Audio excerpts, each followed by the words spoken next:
ऊपर से भारत कैसा दिखता है आपको? सारे जहां से अच्छा।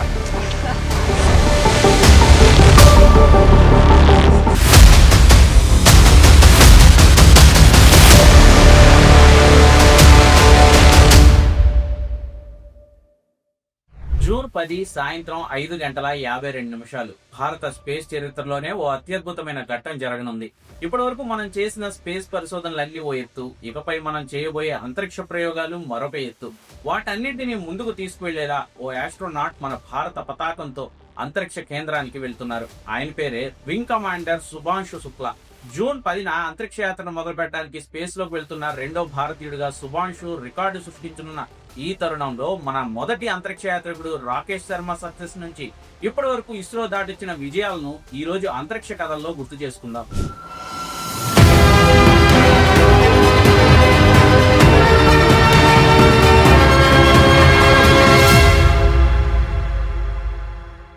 అది 1984 ఏప్రిల్ 11 ఇండియన్ స్పేస్ ప్రోగ్రామ్ ను నెక్స్ట్ లెవెల్ కి తీసుకెళ్లిన రోజది. కారణం, ఓ భారతీయుడు తొలిసారిగా అంతరిక్షంలోకి అడుగుపెట్టాడు.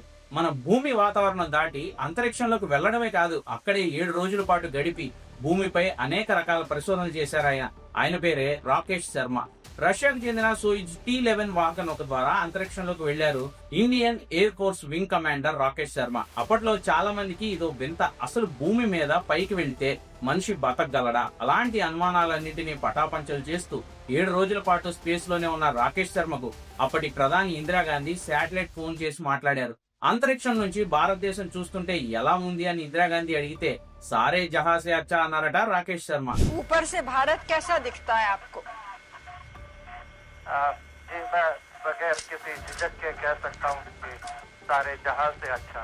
అలా మొదలైన భారత స్పేస్ ప్రయాణం ఎన్నో మైలురాళ్లను అందుకుంది. ఇస్రో ద్వారా మనమే సొంతంగా రాకెట్ ప్రయోగాలు చేయడం మొదలుపెట్టి ఇప్పుడు ప్రపంచంలోనే అనేక దేశాలకు ఉపగ్రహాలు పంపించాలంటే care of address Bharat ISRO అనే స్థాయికి చేరుకున్నాం. సింగిల్ అటెంప్ట్ లో 104 ఉపగ్రహాలను అంతరిక్షంలోకి ప్రవేశపెట్టి బాహుబలి రాకెట్లు పంపిన, చంద్రుడి పైన నీళ్లున్నాయని ఆధారాలతో సహా కనిపెట్టిన, చంద్రుడి దక్షిణ ధ్రువంపై ల్యాండర్ ను సాఫ్ట్ ల్యాండింగ్ చేసి అక్కడ రోవర్ ని నడిపిన ఆ ఘనతలు ఇస్రోకే దక్కాయి.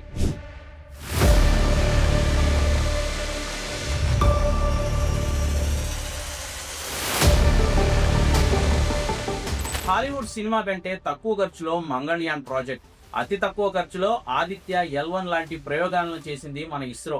ఇప్పుడు గగన్యాన్ వంతు వచ్చింది. ఇన్నాళ్లు ఇంటర్నేషనల్ స్పేస్ స్టేషన్ నే వాడుకున్న ప్రపంచ దేశాలు తమ పందా మార్చి స్వతంత్రంగా స్పేస్ స్టేషన్లు నిర్మించుకోవాలనుకుంటున్న ఈ టైంలో భారత్ కూడా భారతీయ అంతరిక్ష స్టేషన్ బాస్ నిర్మాణానికి ప్లాన్ చేస్తోంది.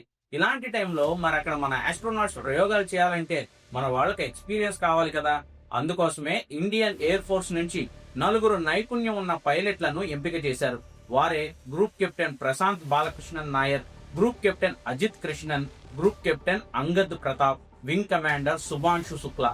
ఈ 4గురిని ప్రధాని మోదీ గగన్యాన్ వ్యోమనాట్స్ గా అనౌన్స్ చేసి వారికి ఇస్రో గగన్యాన్ బ్యాడ్జెస్ కూడా ధరింపజేశారు. 2027లో గగన్యాన్ మిషన్ ను లాంచ్ చేయనున్న ఇస్రో ఈలోగా మన వ్యోమనాట్స్ ను రష్యాలోని రాస్కాస్మస్, అమెరికా నాసాకు చెందిన జాన్సన్ స్పేస్ సెంటర్ లో శిక్షణ ఇప్పిస్తోంది. ఇప్పుడు ఆ 4గురిలో 2ని ముందుగా స్పేస్ లోకి పంపించాలనే ఉద్దేశంతో వాళ్లను నాసాకు చెందిన యాక్సియం 4 మిషన్ లో భాగం చేసింది ISRO. Wing commander Shubhanshu Shukla axiom 4 లో భాగంగా స్పేస్ లోకి వెళ్లే 4 ఆస్ట్రోనాట్లలో ఒకరిగా చోటు దక్కించుకోగా, గ్రూప్ కెప్టెన్ ప్రశాంత్ బాలకృష్ణన్ నాయర్ ఆ మిషన్ కు బ్యాకప్ ఆస్ట్రోనాట్ గా ఉండనున్నారు. జూన్ 10న నింగిలోకి దూసుకువెళ్లనున్న స్పేస్ ఎక్స్ ఫాల్కన్ రాకెట్ ద్వారా Axiom 4 crew international space station కు వెళ్లనుంది. తద్వారా శుభాంశు శుక్లా, రాకేష్ శర్మ తర్వాత అంతరిక్ష పరిశోధనల కోసం అడుగుపెట్టిన రెండో భారతీయుడిగా చరిత్రను సృష్టించనున్నారు. ఈ శుభాంశు శుక్లా ఎవరు, అసలు యాక్సియం 4 మిషన్ ఏంటి, వీటి గురించి రాబోయే కథనాల్లో వివరంగా మాట్లాడుకుందాం. ఫాలో అవుతూ ఉండండి ABP దేశం.